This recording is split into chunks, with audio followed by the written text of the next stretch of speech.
Yo, watch this. Bop, bop. Oh, look at that.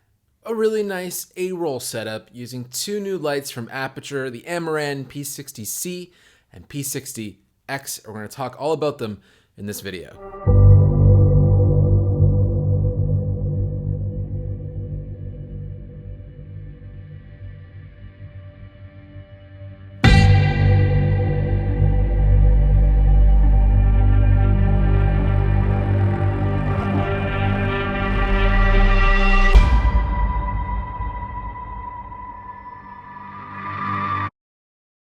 Top line spark notes on these, we've got two new 60-watt panels from Aputure under the Amaran line. So the Amaran line is their more creator-focused, a bit more budget-conscious lineup of lights. We're not talking astronomically expensive lights, even though Aputure stuff isn't actually that expensive in the world of lighting.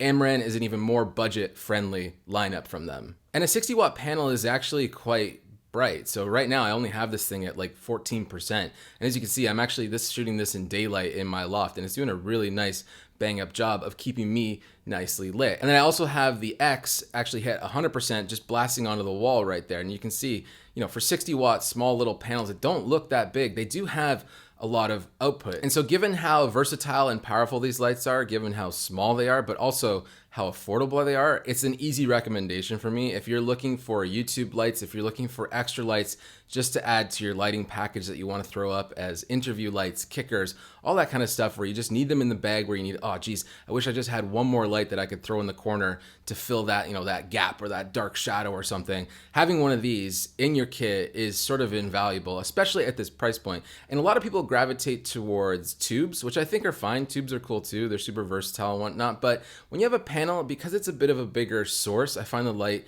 to be a bit softer. And we'll talk about some of the stuff that comes with these lights that I also think put these in a class above tubes. But baseline, we're talking $249 for the bicolor version, which is tungsten to daylight. And then we're talking $349 for the bicolor plus RGB, which is the P60C.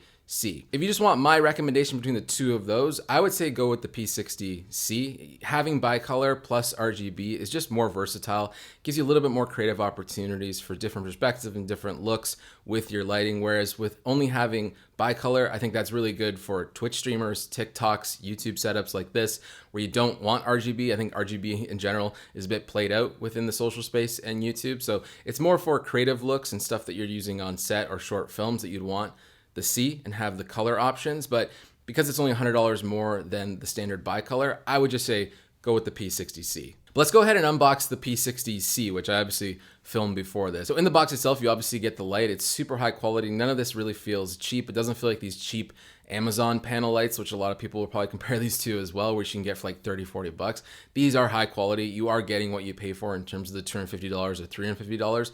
They don't feel cheap. They feel really nice. One of the things I love about these lights is how they come with a case. So everything is sort of contained in this one nice zippered case. So inside you get your power cables, your AC adapter, and also the AC adapter has a really nice cable on it. So if you need to attach it to a light stand, it can just sort of hang there. Everything also has locking connectors, which is a really nice touch for this budget level. And that's something that a lot of other companies would totally skimp out on and sort of skip.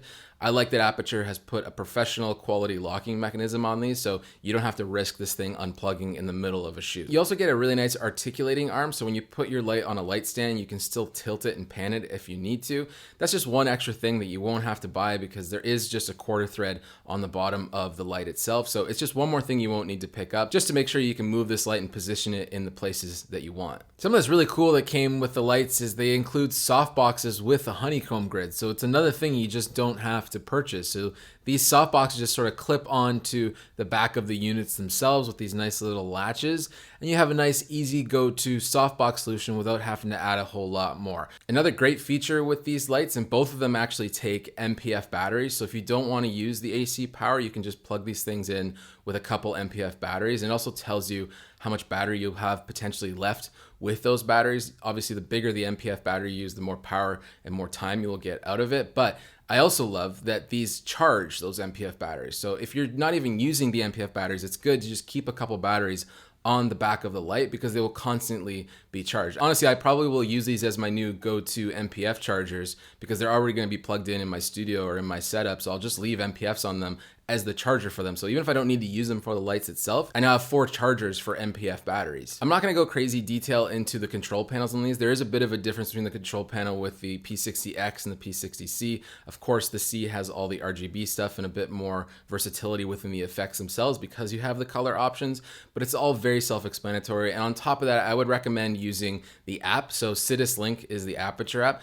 Not my favorite app for lights, but it really does get the job done. And once you get used to the interface and how it works, it's very easy to overcome any of its shortcomings in the user interface. I just think it might need a little bit of an update in how it actually works, but it does work and it's fairly easy to use, and it's the more convenient way of controlling these lights rather than using the control panel. So if you're doing effects and colors, you can just sort of switch around within the app to set all of that. And both of these, because they work with Sidus Link, can also be added into existing fixtures and setups with all of Aputure's other lights that support Sidus Link. So it's just an ecosystem friendly lighting setup because all of them work together and you can just sort of daisy chain all of these lights together as you need them to turn on and off and change effects and settings. And a lot of people also worry about like fan noise with lights, and I just gotta tell you, I have never heard these fans kick on once in the time that I've been using them. They also have fan mode, so if you need to sort of force a more quiet option, there's also a studio mode for them too. The C does have 2 fans compared to the 1 fan on the X, but like I said, I haven't heard them once. They're never gonna show up in footage, in my opinion, unless you have a mic super close to it. Now to cap this off, I just wanted to show you some setups that I did with these lights. So of course, this is the main A-roll setup. Like I said, I have one in the back and one right here. I also did some food stuff. I'm a big fan of simple lighting setups. I really like having just one source, and usually that's just, you know, put off to the side and you shoot on the shadow sides. So we had this like charcuterie setup where I just threw up the P60X in daylight mode at around 5,000 Kelvin. And again, you know, the fact that it was just one little light on a stand just sitting there, you're getting some really nice, high quality, professional looking footage from a really affordable and budget light. It really doesn't have to be complicated. What I love about these lights so much is just how simple they are, and you don't overthink your lighting setups. Another option with the P60C, you know, you can throw this thing into like a blue light to give you a bit of like a pale moonlight kind of look. I'm a big fan of Heat, which has a lot of scenes in that movie where everything is just blue at night, which I really like. So I just threw this thing in the HSI mode and I put it to like a nice pale blue color. And again, you're just getting one single light. It doesn't have to be complicated. It's nice and simple, and I think it looks great. Lastly, if you do like product photography or product video and stuff like that, you know, just having this light with you, if you got to do like a beer shot or something like that, just having it there as a single source. Again, don't overcomplicate your lighting setups. We have a whole video on just using a single light source, but it looks clean, it looks great, and even with the included softbox, I think it's just soft enough that you're not worried about this harsh, bright light hitting your subjects. So all in all, I just think these are really solid lights. They're fun to use, they're easy to use, and the fact that you can control them with the app, the fact that they look great, come with a softbox, come with the articulating arm, the fact that they come with some professional features like the locking DC cables and power cables, make these just sort of a turnkey solution for creators and filmmakers that it's hard to really nitpick much of it at this price point.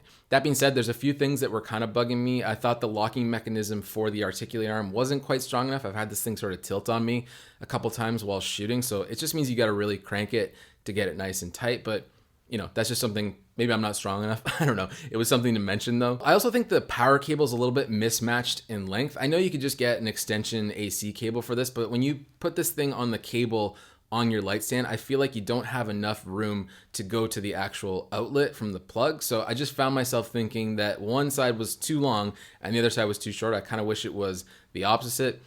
I mean, maybe that's a nitpick thing for me. I just found it kind of frustrating and annoying. It just seemed backwards. But once you have an extension cable, or if you're just okay with having the block on the actual ground, it's really not that big of a deal. It was just something I found a little bit odd. Yeah, I hope you liked this video. If you have any questions about the P60C or the P60X, let me know and we'll talk about it. If you have any questions about lighting setups and stuff like that, also there to chat. I'm gonna bring back what I've been doing previously. I have a little bit of a media recommendation for you. So in my hand here is the official score for Twister. What's very interesting about this score is it is impossible to find to stream. You can find some clips of it on YouTube. Twister is hands down one of my favorite movies of all time, if not my favorite movie of all time. It's directed by Jan de Bont, who was the cinematographer that also shot Die Hard and a whole bunch of great movies like Basic Instinct. And this to me is a masterpiece of blocking and choreography for cars and vehicles and moving. It's a ballet. It's like an opera. It's like a dance. But a big part of that is also the score by Mark Mancia. And I don't know why this score is so hard to find. I actually have a few copies of it because anytime I can find a copy, I grab it. I'll play a short clip from it. And if you know Twister, it's going to bring you right back to watching this movie. I saw this movie in theaters when I was like 6 years old or something. But I love this movie and I love the score. If you can find a copy of it, go for it. I have every version of Twister that you can buy, from Laserdisc to DVD to VHS. All of it, I have it. But Mark Mancia's score, I wish it was on Spotify or Apple Music, but once you get a copy, this thing just slaps. But otherwise, I'm Aputure Tomasso. We'll chat with you soon. And yeah, awesome, cool, right on. Maybe I'll do the thing where you turn off the lights now. So I'll turn this one off, boop, and then we're gonna turn the other one off, boop. And look at that, I'm a real YouTuber now, right? Because I've wasted your time showing you my lighting setup, whereas I could have just started the video or just ended the video. But it looks cool, right? That's what YouTubers do, the cool things, all the in-between moments that make absolutely no sense that I didn't have to show you. All right, rant's over. Hope you like the fireplace. Happy October. Chat soon. Bye.